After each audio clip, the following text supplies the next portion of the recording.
All right, so if you like to travel and if you're a foodie, I have one piece of travel advice, one piece of a food travel advice for you as you're making your travels. I promise this will make all of your traveling, all of your food experiences while you're traveling, so much more interesting and so much more memorable. It's gonna seem kind of counterintuitive, but hear me out. So, eat burritos. Every single country you go to, get a burrito in that country. Now, before I start, I'm going to talk about a little bit of my bona fides. First of all, if you don't doubt that I'm a foodie, just kind of look at me. You know, people make fat jokes on my channel a lot when they disagree with my opinions, but I think this is one opinion that, my girth gives me, some backing up on. And then also, I spent the past year and a half traveling around the world. I've been to a total of 28 countries now. I'm sure there are a lot of people who have been to more countries, but um, most people haven't. So, I have a lot of travel experience. Also, a lot of these countries, I haven't, a lot of people, when they like talk about the countries that they've been to, they've been there for like 2 days. They spent like 3 days in like Turkey. And they're like, oh, I've been to Turkey. A lot of these countries, I think 13 of them, I've spent at least a month in. So I've spent 3 months in Brazil. I've spent 2 months in Colombia. I've spent a month in Peru. I've spent a month in Costa Rica. I've spent a month in Cambodia. I've spent a total of 2 months in Thailand, 2 months in Indonesia, 2 weeks in Japan, a month in India, a month in Morocco, a month in Spain, a, cumulatively years in Poland, a month in Croatia. Anyway, the point is that I don't just travel, just visit places. Like, I really like to inundate myself in the culture and really learn about the countries. And there's one like fact that you kind of learn when you stay in these countries long enough that I know people are going to push back on me and I'm going to get some flack on, but it's there's really no huge difference in quality of the food in a country versus what you can get in the United States. And I'm specifically talking about like New York, Los Angeles, and San Francisco, Chicago, like the big metro areas. Like for example, this is shawarma that I got in Morocco. This is carne de sol that I got in Brazil. This is paella that I got in Spain. This is pho that I got in Cambodia. Technically, pho is Vietnamese food, but like there's a lot of similarities between Vietnamese food and Cambodian food. They just kind of call it soup there. Anyway, the point is that like a shawarma in Morocco is really not that much better than a shawarma in America. It just isn't. And I don't even argue, for example, that pho in America is actually better than pho in Southeast Asia. Like the really authentic pho that you get is like, there's a reason why they cook with like chicken thighs. No, not chicken thighs, chicken joints. It's because they don't really have high quality food there, right? Um, and again, like I'm not saying that you shouldn't try the local food, especially if you're there for like a week. You should try to have as much of the authentic food as you can. But after a while, you're gonna realize like you're having it as a cultural experience in the place that you are, but you're not like it's not that much better in these countries than it is in America. It just isn't, because again, like you have Cambodian people in America, you have like there's so much shawarma in America. You have a lot of Brazilians, right? Like you can get the authentic stuff in America, and like especially like big metropolitan areas, the quality, the bar for quality is very high. Again, try the local food. It's really nice to like actually have it in the area, but it's not that much better, right? There are three countries that I think are the exception to this rule. These are Japan, India, and Italy. You know, like sushi in Japan uh, like a religious experience. To be honest with you, like I was in Japan for 2 weeks. I think I ate sushi maybe 22 times. So pretty much every single meal that I've had in Japan was sushi.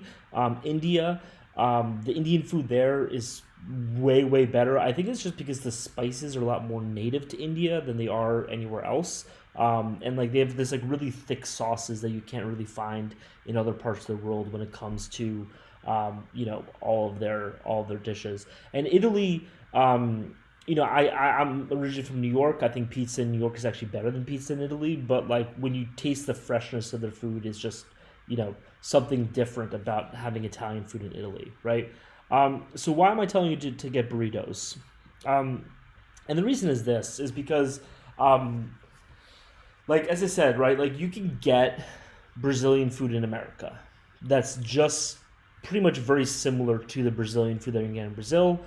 Thai food in Thailand is really not that much better than Thai food in America. But the thing is that you know the Thai palate is very different than the American palate, right? I'm just going to use Thailand as an example. I don't keep on mentioning countries, right? So when Thai people make pizza, for instance, they make pizza for the Thai palate. You know what I mean? It's not made for the Italian palate. It's made for the Thai palate, right? And a lot of times this comes out well. A lot of times this comes out poorly. So, for example, I had Indian food in Spain, and it was really terrible because those two palates just don't mesh well, right? But I had a lot of other food in a lot of other countries, like for example, sushi in Thailand is extremely good.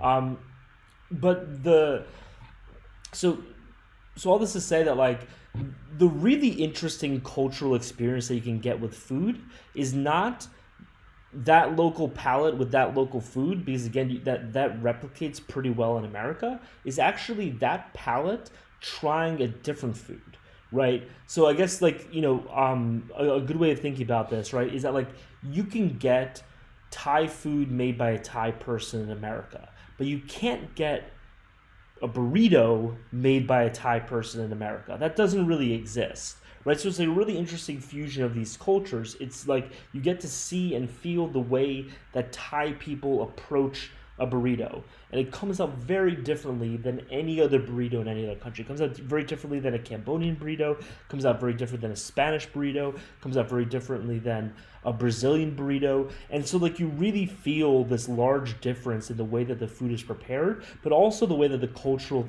thinks about food, and the sort of food, tasting values that they have. Like what types of taste do they like?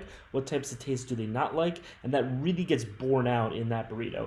The reason why I say a burrito versus other food, right? Like as I said, a Thai pizza is different than an American pizza, is different than an Indonesian pizza, is that a lot of different types of food they kind of miss the mark on. Like for example, pizza in Indonesia is really, really bad.